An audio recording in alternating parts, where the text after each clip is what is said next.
எல்லோருக்கும் வணக்கம். இன்னைக்கு அனிதா pushpavanamkuppusamy யூடியூப் சேனலில் உங்களை எல்லாம் சந்திக்கிறதுல ரொம்ப ரொம்ப மகிழ்ச்சி. இன்றைக்கு பிறந்தநாள் மற்றும் திருமண நாள் காண இருக்கின்ற அனைவருக்குமே என்னுடைய வாழ்த்துகள். உங்களுடைய வாழ்க்கையில் நீங்கள் அனைத்து நலங்களும் வளங்களும் கிடைக்கப்பெற்று நீடூழி வாழணும்னு சொல்லிட்டு நான் இறைவன் கிட்ட பிரார்த்திக்கிறேன். இந்த காணொலியை காண்கின்ற அனைவருக்குமே இந்த நாள் இனிய நாளாக அமையட்டும். இன்னைக்கு இந்த பதிவில் நம்ம வீட் பிரெட் செய்கிறது எப்படி அப்படின்றத பார்க்கலாம். பொதுவாகவே மைதா மாவில் செய்யக்கூடிய பிரெட் வந்து டெக்ஸ்சர் ரொம்ப நல்லா வரும், ஃபினிஷிங் நல்லா வரும், சுவையும் அதிகமாக இருக்கும், ஒரு ஸ்பாஞ்சினஸ் இருக்கும். ஆனால் வீட் பிரெட் பார்த்திங்கன்னா கொஞ்சம் ரஃப்பாக இருக்கும், அது வந்து ஃபினிஷிங் அவ்வளவாக வராது. ஆனால் இந்த மைதா மாவு உடம்புக்கு நல்லது இல்லை இல்லையா? அதனால் நம்ம பிள்ளைங்களுக்கு கோதுமை மாவில் பிரெட்டு செஞ்சுட்டு சாப்பிட பழக்கி விடணும். இந்த கோதுமை மாவு பிரெட்டெல்லாம் செய்யணுன்னா எங்களுக்கு அவன் வேணுமே, அதெல்லாம் எங்ககிட்ட கிடையாது அப்படின்னு நினைக்கிறவங்களுக்கு குக்கர்லேயும் செய்து காமிக்க போகிறேன். அவனில் ஒரு செட்டு வைக்க போகிறேன், குக்கரில் ஒரு இது வச்சு காமிக்க போகிறேன், ஒரு ட்ரே வச்சு உங்களுக்கு செய்து காமிக்க போகிறேன். ஆனால் அவனில் வந்து ஃபினிஷிங் இன்னும் நல்லாயிருக்கும், குக்கரில் கொஞ்சம் வெடிப்பு ஒரு மாதிரி இருக்கும். அது எப்படி இருக்குன்னு நீங்களே பார்த்து தெரிஞ்சுக்கோங்களேன். ஆனால் டேஸ்ட்டு நல்லாயிருக்கும், அதே போல தான் இருக்கும். இப்போ இந்த வீட் பிரெட் செய்வதற்கு தேவையான பொருள்கள் என்னென்ன, அதன் செய்முறை எப்படின்றது பார்த்துடலாம். பிரெட் செய்யணுன்னா ஃபஸ்ட்டு ஸ்டெப் நம்ம வந்து ஈஸ்ட் ஆக்டிவேட் பண்ணணும். அதற்காக 2 கப் பால் எடுத்திருக்கேன். அதில் 5 டீஸ்பூன் போல் ஈஸ்ட் எடுத்துக்கோங்க, ட்ரை ஈஸ்ட் எடுத்துக்கிட்டு அதில் சேர்க்கணும். இப்போ நான் செய்ய போகிறது இன்றைக்கி 8 கப்பு மாவில் செய்ய போகிறேன். பொதுவாகவே 4 கப்பில் தான் செய்வேன், அது போதுமானதாக இருக்கும். ஆனால் நான் வந்து குக்கர்லேயும் செய்து காமிக்க போகிறேன், உங்களுக்கு அவன்லேயும் செய்து காமிக்க போகிறேன் இல்லையா? அதனால் 2 பங்கு எடுத்திருக்கேன். நீங்கள் வந்து இது ஒரு செட்டு பண்ணணுன்னா, ஒரு ஃபேமிலிக்கு பண்ணணுன்னா 4 கப்பு கூட போதுமானது. இப்போ பாருங்கள், இந்த பால் வந்து மிதமான சூடில் இருக்கணும். நம்ம கை வச்சா சுடக்கூடாது, நம்ம கை வச்சா பொறுக்கிற அளவு சூடு இருக்கணும். அதில் நம்ம 5 டீஸ்பூன் போல் ஈஸ்ட் சேர்த்துக்கலாம். அது கூடயே 6 டீஸ்பூன் சர்க்கரை சேர்த்துக்கலாம். டீஸ்பூன் ரொம்ப பெருசாக இருந்துச்சுன்னா 5 போட்டால் போதும். இது ரெண்டும் நல்லா கரையணும். இப்போது இந்த ஈஸ்ட் வந்து ஆக்டிவேட் ஆகணும். பாருங்கள், நான் கலந்துட்டேன், இல்லாட்டி நல்லா நுர தள்ளிக்கிட்டு வரும். அது சர்க்கரை நல்லா கரையிற வரைக்கும் நீங்கள் கலந்துக்கிட்டே இருங்க. இந்த ஈஸ்ட் பாலில் ஒரு 5 நிமிடங்கள் ஊறுனா போதும். இந்த மாதிரி மேலே பாருங்கள் கொஞ்சம் நுரையாக இருக்குது. அந்த பால் வெள்ளையாக இருந்தது இல்லையா, அது ஒரு க்ரீம் கலராக பழுப்பு நிறமாக மாறி இருக்குது. இப்போ அடுத்தது நம்ம மாவு பிசையலாம். ஒரு பெரிய பவுல் எடுத்துக்கோங்க, அதில் 8 கப் மாவையும் ஒன்றா போட்டுடலாம். அடுத்தது இதில் 1.5 டீஸ்பூன் போல் உப்பு சேர்த்துக்கோங்க. அடுத்தது 6 டேபிள் ஸ்பூன் போல் வெண்ணெயை சேர்த்துக்கோங்க. ரூம் டெம்பரேச்சரில் இருக்கணும். இங்கே பாருங்கள், நம்ம கை வச்சா இப்படி இருக்கணும். பிசைகிறப்போ அது கட்டியாக இருக்கக்கூடாது. வெண்ணெய்க்கு பதிலாக நீங்கள் எண்ணெய் கூட சேர்த்துக்கலாம். இப்போது இது எல்லாத்தையும் நல்லா கலந்துக்கோங்க. இப்போ இந்த மாவில் ஈஸ்ட்டும் சர்க்கரையும் கலந்த பால் இருக்கு இல்லையா, அதை ஊற்றி பிசையணும். தேவைப்படுமையானால் நம்ம தண்ணியும் சேர்த்துக்கணும். தண்ணி கட்டாயம் சேர்க்க வேண்டியது இருக்கும். இங்கே பாருங்கள், ஈஸ்ட் எப்படி நல்லா ஃபர்மெண்ட்டாக இருக்குல்ல, நல்லா நுரையாக வந்து பாலே நல்லா திக்காயிடுச்சு, ஒரு க்ரீம் மாதிரி இருக்கும். இப்போ இதை கொஞ்சம் கொஞ்சமாக சேர்த்து நம்ம மாவு பிசையலாம்.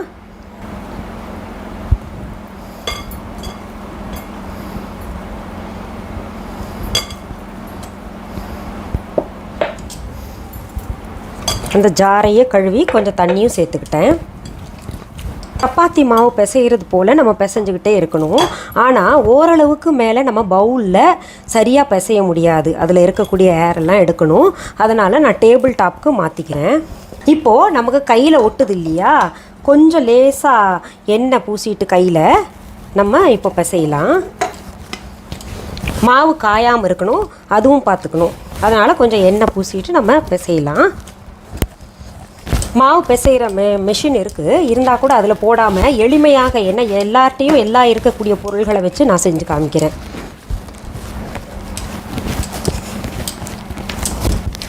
உள்ளே எந்த பபிள்ஸும் இருக்கக்கூடாது, அதனால் நல்லா இழுத்து பிசைஞ்சிடணும். நம்ம இந்த மாவு பிசையும் போதே பாருங்கள், கவனிங்க, மாவு வந்து அப்படியே கொஞ்சம் கொஞ்சமாக வந்து ஃபர்மெண்ட் ஆகிட்டுருக்கு. அதாவது அது ஈஸ்ட் போட்டிருக்கோம் இல்லையா, அதனால் ஃபர்மெண்ட் ஆகும், கூடும். இப்போ பாருங்கள், மாவு வந்து நல்லா சாஃப்டாக பிசைஞ்சாச்சு. இப்போது அதே பவுலில் கொஞ்சம் எண்ணெய் பூசிட்டு, மாவு காயக்கூடாது அதனால் எண்ணெய் பூசிக்கிறேன். பாருங்கள், எண்ணெய் 4 பக்கமும் பூசிக்கோங்க.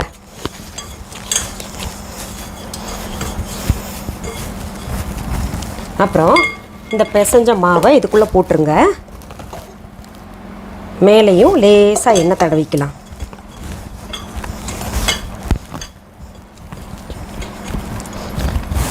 இதை நல்லா ஏர் டைட் பண்ணிக்கிட்டு, இப்போ பாலித்தீன் கவர் இருந்துச்சுன்னா நல்லா காற்று புகாத மாதிரி நீங்கள் போட்டு நல்லா கட்டி விட்டுருங்க. அப்படி இல்லையா, அதுக்குன்னு தனியாக லிட்டு இருந்துச்சுன்னா அதை போட்டு நீங்கள் மூடி கொஞ்சம் இருட்டாக இருக்கணும், காற்று புகாத இடமா இருக்கணும்.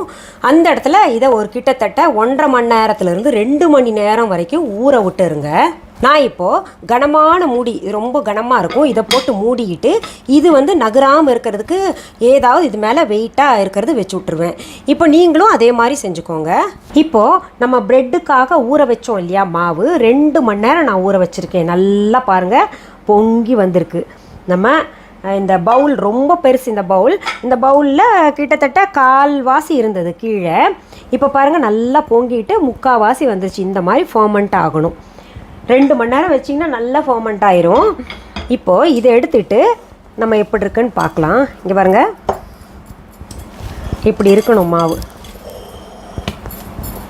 இதை மறுபடியும் நம்ம கொஞ்சம் அழுத்தி சரி பண்ணிக்கலாம். இதை இப்போது நம்ம குக்கரில் ஒரு பகுதி வைக்க போகிறோம், அப்புறம் அவனில் வைக்க போகிறோம் இல்லையா, அதனால் நான் 2 பகுதியாக பிரிச்சுக்கிறேன். அதுக்கு முன்னாடி நான் ஒரு ட்ரே எடுத்துக்கிறேன், பிரெட் ட்ரே எடுத்துக்கிட்டு அதில் கொஞ்சம் எண்ணெய் பூசிக்கிறேன். 4 பக்கமும் ஒட்டக்கூடாது இல்லையா, அதுக்கு பாருங்கள், சும்மா ஒரு சொட்டு போட்டால் போதும்.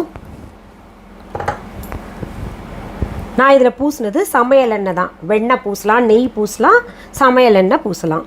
அவனில் இந்த ட்ரே வைக்க போகிறேன்.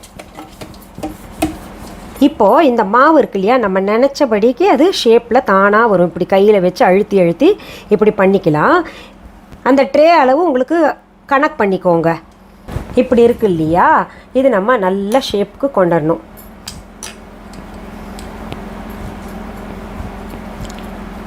அது நம்ம எப்படி வேணால் அட்ஜஸ்ட் பண்ணிக்கலாம் அந்த ட்ரேயில் வைக்கிறதுக்கு. இதை சீல் பண்ணிடுங்க, இப்படி அழுத்தி சீல் பண்ணிக்கலாம். அப்புறம் நம்ம சரி பண்ணிக்கலாம். இதை லேசாக இங்கே மடித்து விட்டுக்கோங்க.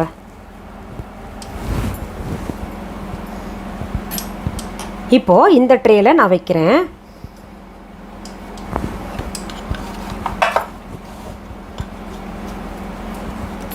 இப்படி இந்த ட்ரேயில் கைகளால் அட்ஜஸ்ட் பண்ணிவிட்டு நான் வச்சுட்டேன். இதில் ஒரு சொட்டு எண்ணெய் போட்டு அது காயாமல் இருக்கணும் மாவு. அதனால் மறுபடியும் நம்ம இது ஊற வைக்க போகிறோம், ஃபர்மெண்ட் ஆக விட போகிறோம்.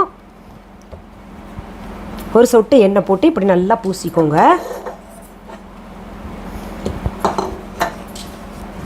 இப்படி வச்சுட்டு மறுபடியும் இதை நல்லா சீல் பண்ணிக்கோங்க. ஒன்றா ஒரு பாலித்தீன் கவர் எடுத்துக்கிட்டு நல்லா இறுக்கமாக போட்டு சீல் பண்ணிக்கோங்க. எனக்கு இந்த ட்ரேக்கு மூடி இருக்குது. இந்த மாதிரி நான் மூடி காற்று புகாத அளவுக்கு மறுபடியும் நம்ம ஒரு 1/2 மணி நேரமாக, அது குறைஞ்சது 1/2 மணி நேரம் இது ஊற விடணும். அதே போல் மைக்ரோவனில் வைக்கக்கூடிய ட்ரேக்கும் நான் ரெடி பண்ணுறேன். இப்போ பாருங்கள், பிரெட் ட்ரேயில் நம்ம மாவு போட்டு வச்சோம் இல்லையா, எவ்வளோ கம்மியாக, இது வரைக்கும் தான் போட்டோம், நம்ம பாதி வரைக்கும் தான் போட்டோம். நல்லா ஃபர்மெண்ட் ஆகிட்டு வெளியில் வரைக்கும் வந்திருக்கு. இது நம்ம குக்கரில் வைக்க போகிறது. இதுவும் அப்படி தான் ஃபர்மெண்ட் ஆகிட்டு நல்லா வந்திருக்கு, பஃபியாக இருக்குது.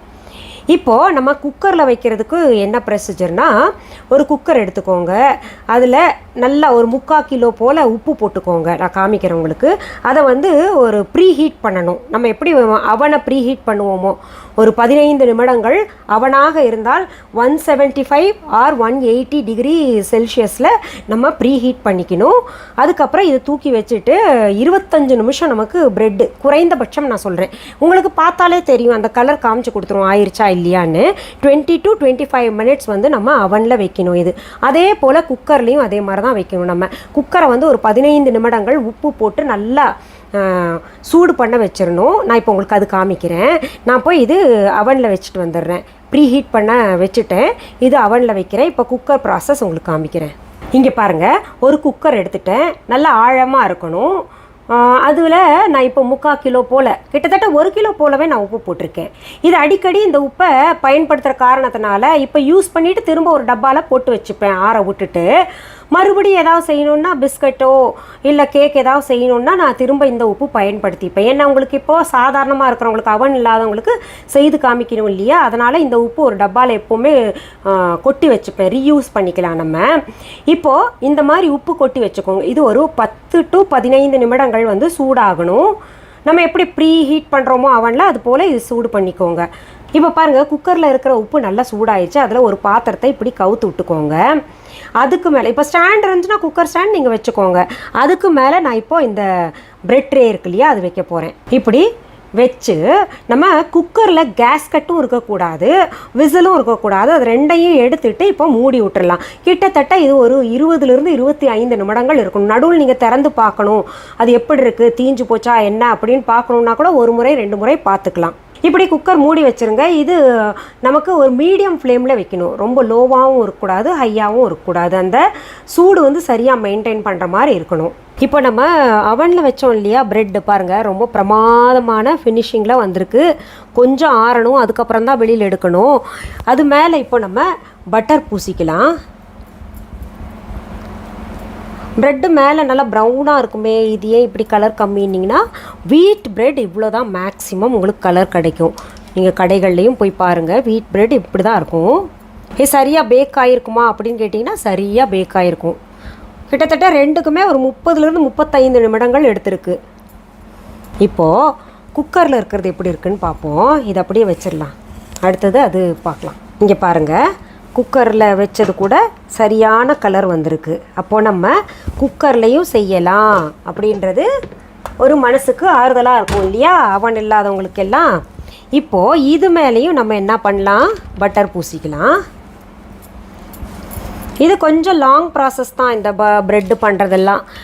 நம்ம வந்து அது டைம் செட் பண்ணிவிட்டு கரெக்டாக செஞ்சோன்னா செஞ்சிடலாம், சுலபமாக செஞ்சிடலாம், ஒரு பேர்டனாக நினைக்காமல். பாருங்கள், அஃப்கோர்ஸ் இன்னும் சொல்லணுன்னா நமக்கு அவனை காட்டிலும் இந்த குக்கரில் வச்சுருக்கிறது நல்லா ப்ரௌனாக வந்திருக்குல்ல. அதனால் நீங்கள் இனிமேல் நம்மக்கிட்ட அவன் இல்லையே அப்படின்னு கவலைப்படாமல் குக்கரில் கூட ப்ரெட்டு செஞ்சு சாப்பிடலாம்.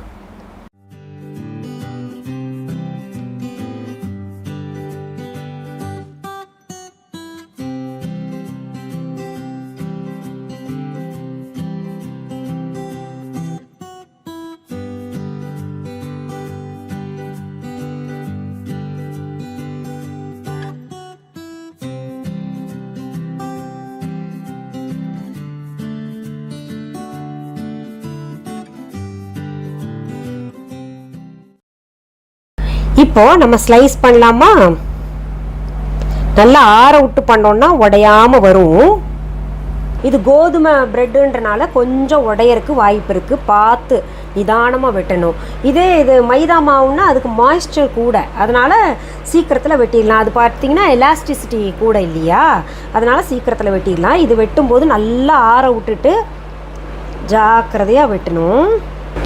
இதில் கூடுதலாக இன்னொன்று காமிக்கிறேன். கொஞ்சம் மாவு மீந்துருச்சுன்னு சொல்லிட்டு இன்னொரு ட்ரேயில் நான் வந்து 2 உருண்டைகளாக பிடிச்சி வச்சேன். பாருங்கள், பன் ரொம்ப பிரமாதமான ஃபினிஷிங். பாருங்கள், கீழே இப்படி இருக்குது, மேலே பன் ரொம்ப ஸ்பாஞ்சியாக இருக்குது.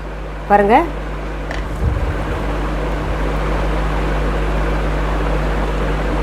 இன்றைக்கி இந்த பதிவில் வீட் பிரெட் செய்கிறது எப்படின்றது பார்த்தோம் இல்லையா.